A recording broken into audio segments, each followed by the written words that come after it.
Hey everyone, it's Ryan Leonard with Wolfnest Property Management, and today we're going to be talking about screening tenants and how to design that process. Whether you are doing it yourself for the first time or you've been doing this for years, you want to make sure that you have a thorough tenant screening process to make sure that you're going to have great tenants. Now obviously, being a landlord, the last thing you want to have happen is a tenant that damages the property, doesn't pay on time, and really you want someone that's going to be held accountable if those things do happen. So having a thorough screening process that is consistent across the board is a great way to not only minimize vacancy, but also have lower turnover in tenants because they're going to renew, they're going to stay there, they're going to take care of the property. So what is tenant screening? Now, it should be pretty straightforward.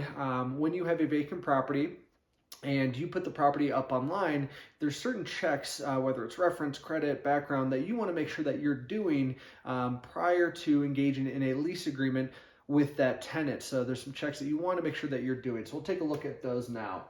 So what to examine. So there's really, with Wolfnest, we like to do what we call our 8-step credit and background screening. Now, that's one because we have the resources, the tools, and the manpower to do that many checks for every applicant over the age of 18. However, if you are doing this yourself and you don't have all those resources and those tools, there's a couple ones that you want to make sure that you're doing prior to, again, having that tenant move into the property. So first one, this is probably the most straightforward, but it's the credit checks.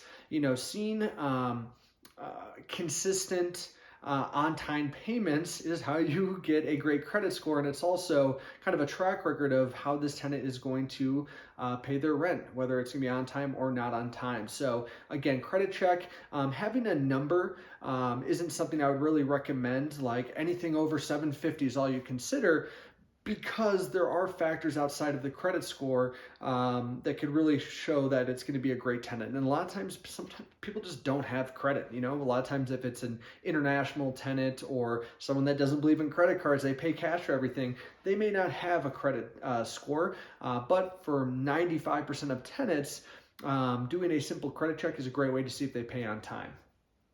Next is background checks. Bottom line, this person's going to be living in your home, and you want to make sure that how they've conducted themselves in the past is probably a good reflection of how they're going to be treating your property or living in your property. So making sure that they haven't had anything drug or maybe violence related, or good things that you want to make sure that you're looking for when you're placing that tenant. Now, this is another good one, is past evictions, and really not only checking evictions in your state, but also you want to do a nationwide eviction check. So making sure that they haven't been evicted in North Dakota or Michigan or New Jersey. Doing a nationwide eviction check is a great way to say, okay, they were a headache or a horrible tenant for another landlord, they were evicted. Odds are that that's going to happen again, so you want to make sure it doesn't happen to you. Also references. Now this kind of depends on the tenant. A lot of our portfolio are single family homes, or homes that are a little bit more expensive, where the tenant may be someone that's relocating from work or someone who hasn't rented in 10, 20 years because they're building a new home. So, keep the references, with a grain of salt. Obviously, if they're accredited, if it's a tenant that has rented from a Utah Apartment Association or from another landlord or property management company, those are good references because it's going to be really them. If they rented from a mom and pops or DIY type owner, they can just give you anyone's contact information, get a glowing review. So again, reference checks are great, but making sure that it is accredited is a good way to make sure that it's actually a truthful reference. So again, designing an application process is something that you should be doing. If you haven't done it in the past and you've gotten away with it, that's a good thing. But at your next tenant turn or next time you have a vacancy, at least hit on those main subjects that I went over with you today.